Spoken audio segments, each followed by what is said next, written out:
Tema pagi ini kalih Pak Pra diparingi judul klik, kiat lepas dari kesulitan hidup dan solusinya.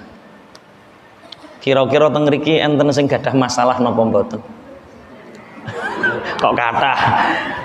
Masalah niku biasane napa?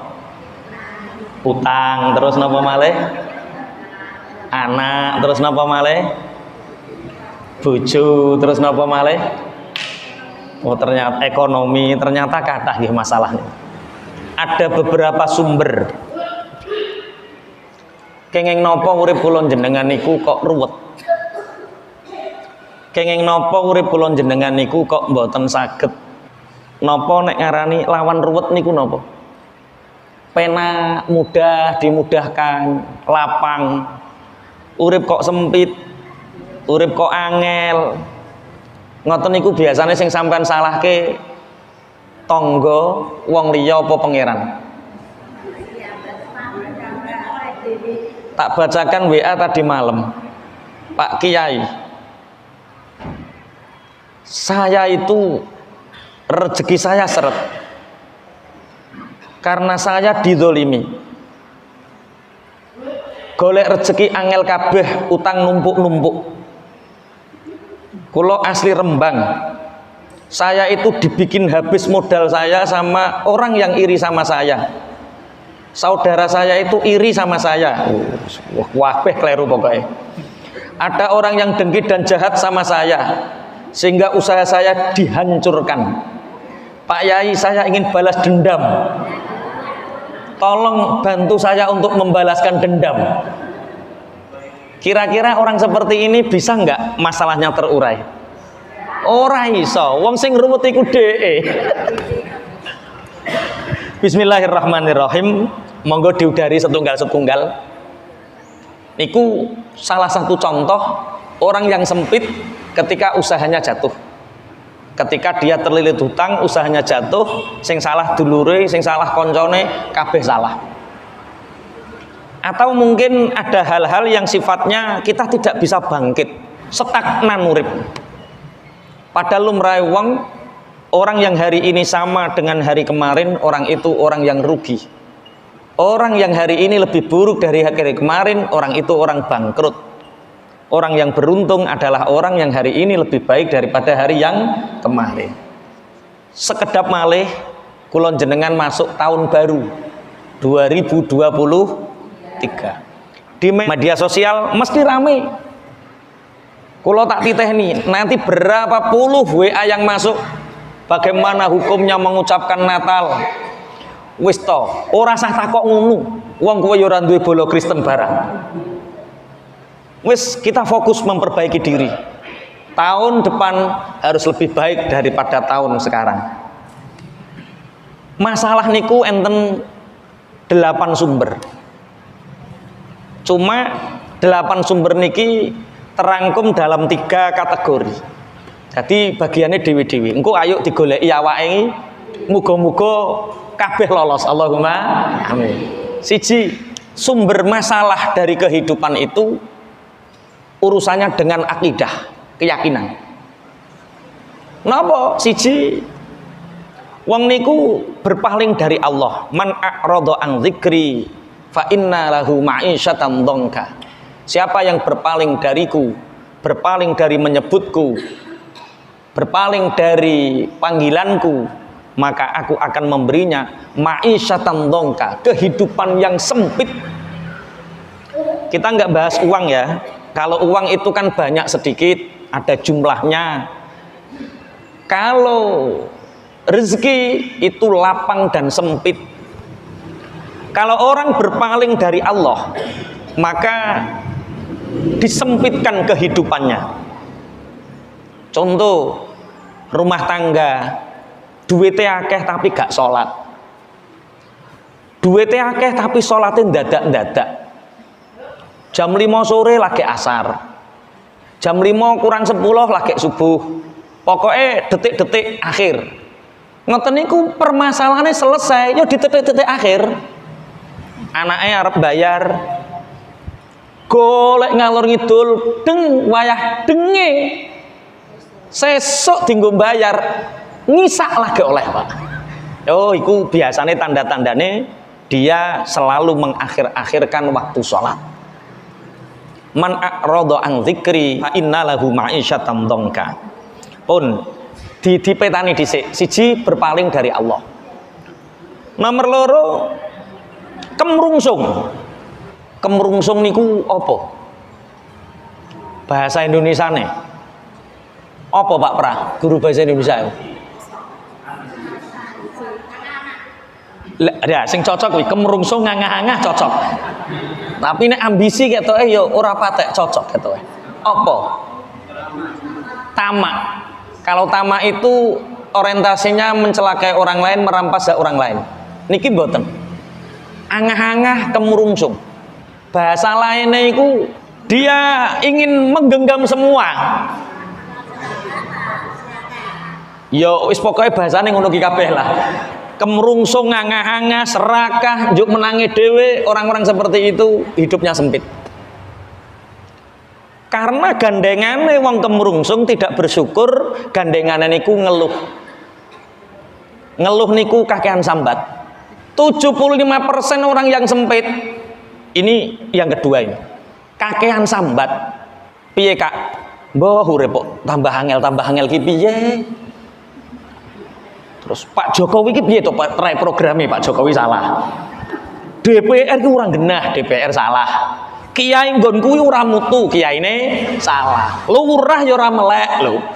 Lurah ora dimelekno. Dulurku bareng iki ra sing perhatian, kabeh salah. Wong model ngene iki kok jumeneh lurah, presiden, kiai, kok jumeneh tanggane, bojo anak lho ora cocok. Ya salah kabeh. Ana sing model ngene iki duwe bojo, Mbak, Bu, enten sing bojo sing model ngono kuwi. Kabeh wong salah ngoten niku. Lah niku tandane kakean sambat. Wong kakean sambat niku kalih Gusti Allah akan diuji dengan kesempitan. Walaqad fatannal ladzina min qablihim fala ya'lamannallahu alladzina shadaqu wa la ya'lamannal kadzibin. Sungguh Allah telah menguji orang-orang sebelum kalian. Sing diuji kesulitan urip iku gak sampeyan tok, wong zaman biyen ya wis diuji. Kanjeng Nabi ya pernah mengganjal perutnya dengan batu. Nabi Nuh ya pernah dilempari tai karo kaume. Semua orang sudah diuji sama Allah. Orang-orang sebelum kita sudah diuji sama Allah. Allah hanya ingin tahu kita ini orang-orang yang imannya benar atau sekedar iman-iman tapi goroh-gorohan. Lah apa yang kita ingin lakukan ketika Allah nguji kita? Bersyukur. Ibu, bapak pangapunten. Iki ono Fatih niku anake Masrul. Fatih ngomong, "Bapak, aku apa nyabrang ratan?" Ada rasa kekhawatiran. Apa nyabrang ratan gede bapak aku? Bapak muni, "Sabar. Ayo tak tuntun bapak." Bocah iki kira-kira panik napa mboten? Tenang napa mboten? Perkara ono bapak sing bantu. Kita ini sudah dijamin sama Allah. Kita ini sudah dikasih sama Allah, kita sudah dalam genggaman Allah, kita sudah ada dalam jaminan Allah. Lah kok sampean panik, sampean resah?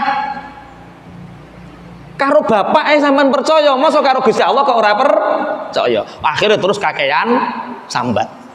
Tolong sing sambat-sambat mulai dikurangi. Iku kok tak wacana WA sing eneng sing sambate ngenes ra karu-karuan. Sing nomor 3, bakhil, medit. Orang yang dibuat sempit oleh Allah itu orang yang pelit. Siapakah orang yang pelit? Nanti bahasane rodok dawa, cuma sampean ngerti dhisik digerayangi. Coba yang hadir di sini sing pelit, sing medit angkat tangan. Lho gak ono. Pancen wong pelit iku gak ngarah ngakoni, Pak. Angel. Ngerti-ngerti urepe sumpek, ngerti-ngerti urepe ruwet. Itu dari akidah. Kesalahan-kesalahan dalam akidah. Kesalahan bakhil, dia menyangka bahwa dengan menggenggam hartanya dia akan semakin kaya dan melimpah, padahal dia menyempitkan hatinya, menyempitkan kehidupannya. 1. Dengan sambat, perasaannya wis sambat terus urusannya selesai, wong bantu kabeh, tidak. Semakin wong sambat, semakin ditinggalkan. Allah ditinggalkan manusia. Petuk kuwi alah kok paling yo sambat neh. Petuk kuwi kok yo sambat maneh. Sing nomor telu berpaling dari Allah. Ini tentang keyakinan. Yang kedua tentang muasyarah. Muasyarah itu pergaulan. Satu orang yang diberi sempit sama Allah, kesulitan hidup, dia punya masalah dengan satu orang tuanya. Dua punya masalah sama mertuanya. Tiga punya masalah sama gurunya. Orang yang punya masalah sama orang tuanya itu diberi kesulitan sama Allah. Aku gak duwe masalah, Pak. Gak duwe masalah, tapi kamu menghalangi rindu bapak ibumu, menghalangi rindu orang tua terhadap anaknya. Ono anak kok ora tau kangen karo wong tuane, nambani kangene wong tuane, disempitkan sama Allah. Mbok rong dino video call, rong dino pisan. Sing adoh, sing ngedek aku ora bahas. Sing adoh misalnya Sumatera, Kalimantan, Makassar, bapak ibu di Bojonegoro, rong dino pisan obati rasa kangen orang tua kita. Bu, misalnya anake sampean ning adoh, ngoten niku kangen napa mboten? Kangen. Sampeyan duwe anak ora ketemu. Aku pernah 11 dino gak ketemu karo anakku, 11 dino. Tak parani Pak nggo sepeda motor, Pak. 11 dino tok gak ketemu. Perkara mbah meninggal di Ponorogo 11 dino. Tak parani sepedaan, Pak. Oh, ternyata wong tuwa niku nek kangen wong tuwa kaya ngono. Bayangno wong tuane sampeyan, karena anak itu selamanya. Kula niku kiai, dianggap gede karo wong-wong. Tapi mungguh mboke, mungguh yonge, mungguh ibu niku kula kaya cah cilik.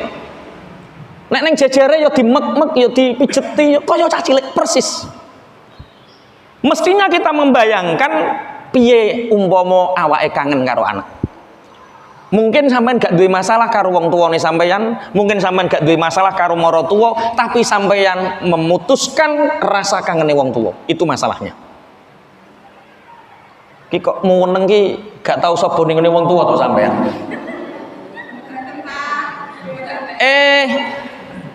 Loh, di sini ada istri saya loh.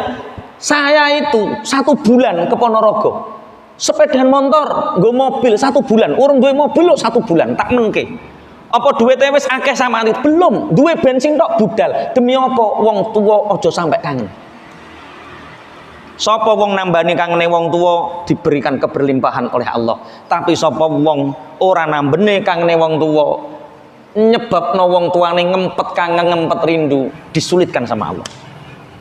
Ayo bumbung wong tuane jenengan tasik sugeng, tasik urip, nek Ponorogo saulan pisan, nek padha Bojonegarone pirang dina pisan. Ada satu kisah,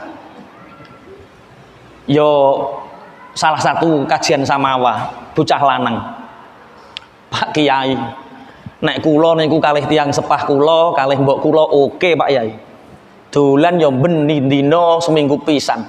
Lah masalahe opo? Bojo kula niku mboten purun kula jak. Bojo kula mboten purun kula jak. Masya Allah, ono mantu ngono kuwi ono. Itu menantu yang durhaka. Iku nek cara aku tak pegat, Pak. Nek cara aku. Gelem anake gak gelem wong tuane, cara aku tak pegat. Soalnya mempertahankan kehidupan seperti itu orang ngarah berkah uripe. Aku gak ngancam loh, tenanan iki, Pak. Iya makanya ngaji gunane nopo biar kita itu ngerti. Kasihan lah orang tua yang melahirkan anaknya kepingin kangen karo putune, kepingin kangen karo anake, kepingin kangen karo mantune, akhirnya tidak terobati karo putune sing dolan mu anake tok slunta-sluntu. Bu, jenengan duwe anak kok dolan slunta-sluntu kok dhewe ra ngejak putune, ra ngejak sing wedok, hati-hati.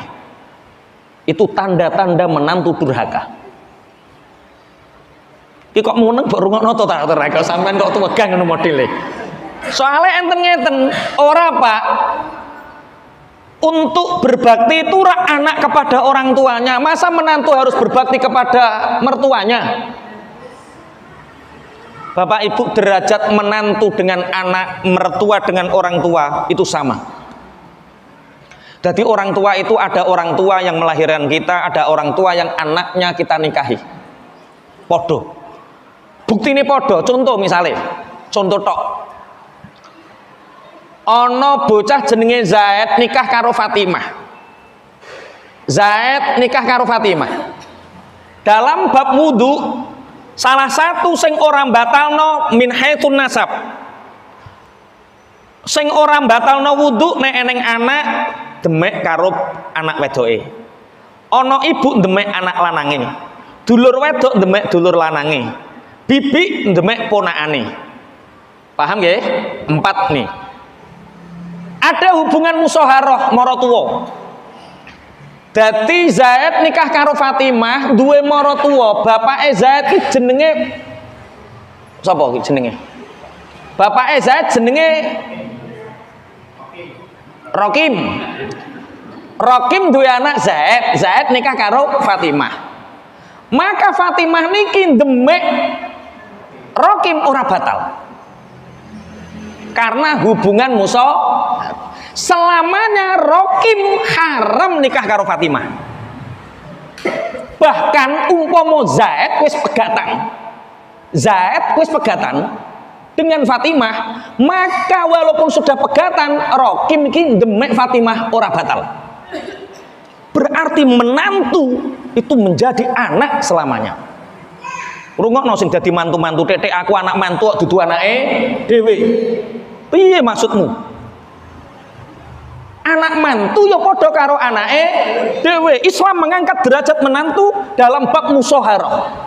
Musyawarah niku sampai demek wong tuane ora batal, sampai anake wis pegatan lah sak lawase cek ora batal. Bahasa ngeten iki saged dipahami.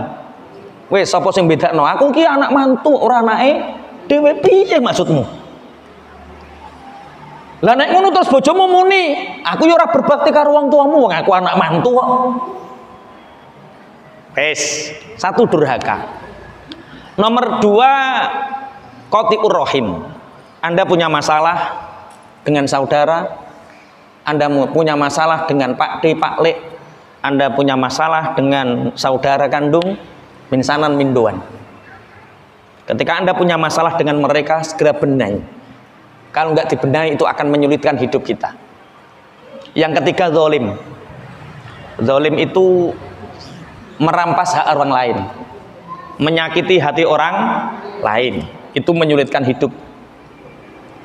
Zaman SMP tahu ngamplengi wong, ngono ki ndang njaluk sepuro. Soalnya gedene iku ngrepoti awake.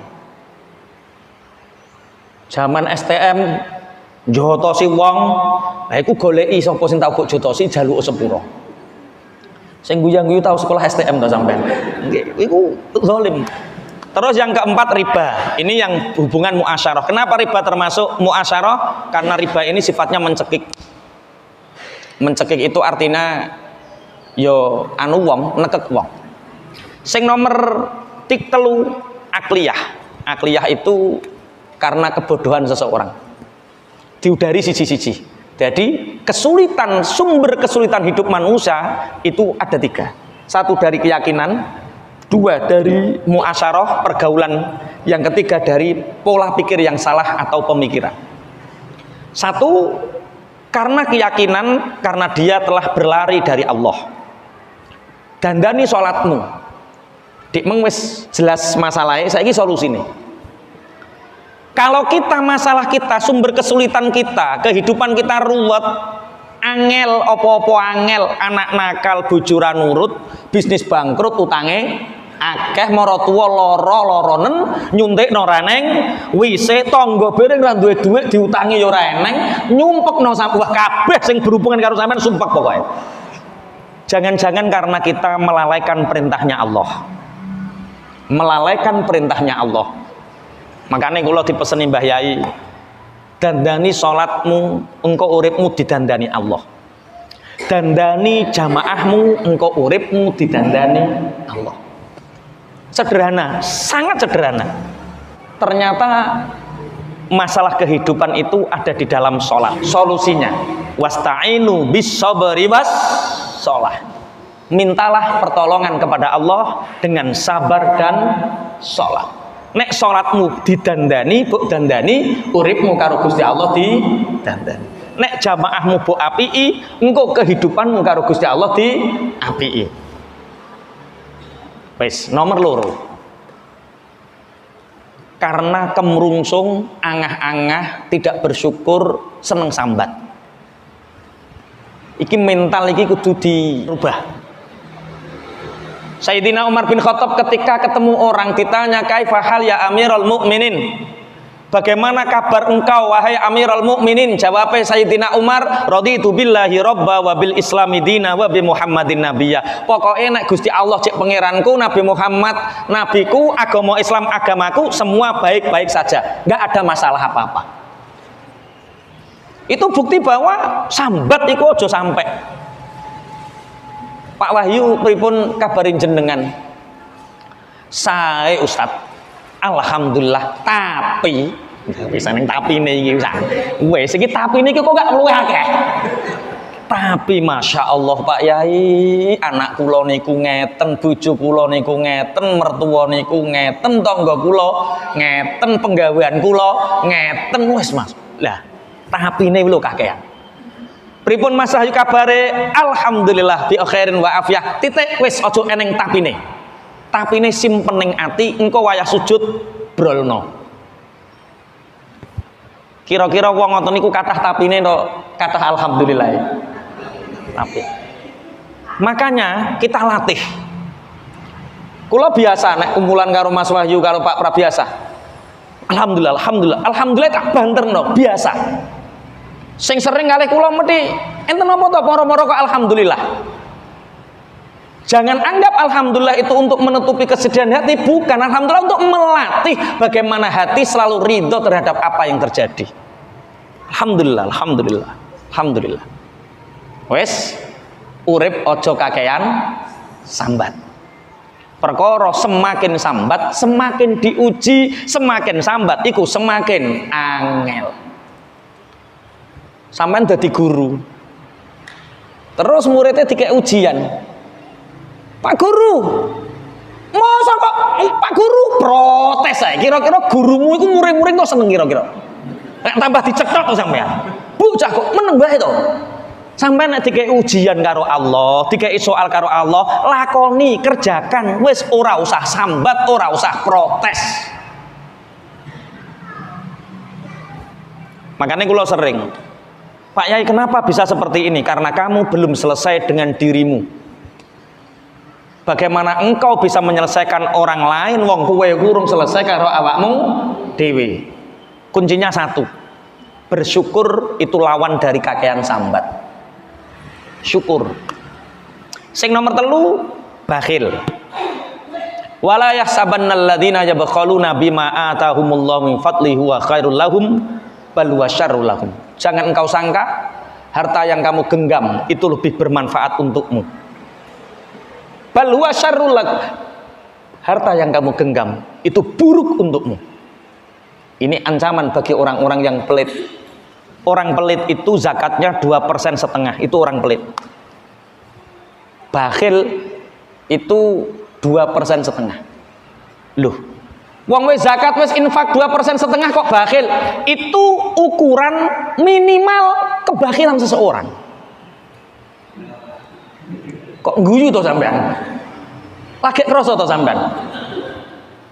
Lah nek ora ngetokno 2,5% itu syuh. Dadi ana bakhil, ana syuh. Ana wong sing ngetokno kanggo awake dhewe tapi moh ngetokno kanggo wong liya. Contoh, ibu-ibu ayo tuku bakso. Sak porsi piro? Sak porsi 10.000. Ya monggo dhuwit 10.000 tok, Pak. Kok wayang bayar nyoh ya liyane bayar dhewe-dhewe urun 10.000. Wi bakhil. Ana wong sing tunggu bakso ya ning tining pita-pitu ya mangkat, ora nggo dhuwit. Kira-kira nek wayah ape ning kasir mlebu toilet. Ki dibayari torung ya, dibayari torung ya. Kira-kira nek wis dibayari metu, kuwi jenenge syuh. Wong lanang iki contoh. Sing paling gampang contohane iku rokok. Misal, nek syuh rokok nggawa sitok sakler. Diempak-empak dewi. Kok nek kancane ngetokno ya melok mek. itu syuh. Tapi nek ya doyan rokok ora tau nggawa rokok, nek koncone ngetokno njukuk iku bakhil. Paham bedane ya? 2,5% itu ukuran bakhil. Nek sampean kepingin terurai sedekahe luwai saka 2,5%, ben ora diarani bakhil. Gak patek cocok nek bahas ngene iki ora patek cocok. Samawa rumah tangga ndang salah sijine medhit lara wae. Sing lanang medhit, sing wedok lara sak anake, sing wedok lara, sing lanang lara sak anake, Pak. Dadi wong medhit membawa malapetaka. Anak jaluk pentol dicethoti sampai jaler kabeh. Gara-gara ibuke medhit. Ya Allah, ya Rabbi ya Karim. Bojo tuku pindang dilirik karo sing lanang. Perkara sing lanang medhit. Pingin ning alun-alun, pingin ning Bojonegoro. Awake iki cek duwe butuhan akeh, awake cek duwe butuhan akeh. Sing dipikir butuhan. Sampai mbangun omah, mandasi omah. Mangan enak ora tahu, jajan ning warung ya ora tahu. Masya Allah sampai lawai kerupuk sambel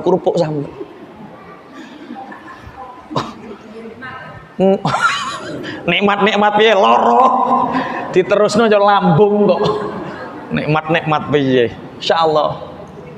Makanya ayo sepakat rumah tangga itu kalau ingin bahagia termasuk salah kuncinya adalah saling dermawan. Dermawan dengan boros itu beda. Pelit dengan ojo gemi to, nek gemi mirip-mirip irit. Hemat. Pelit dengan hemat itu dua hal yang berbeda.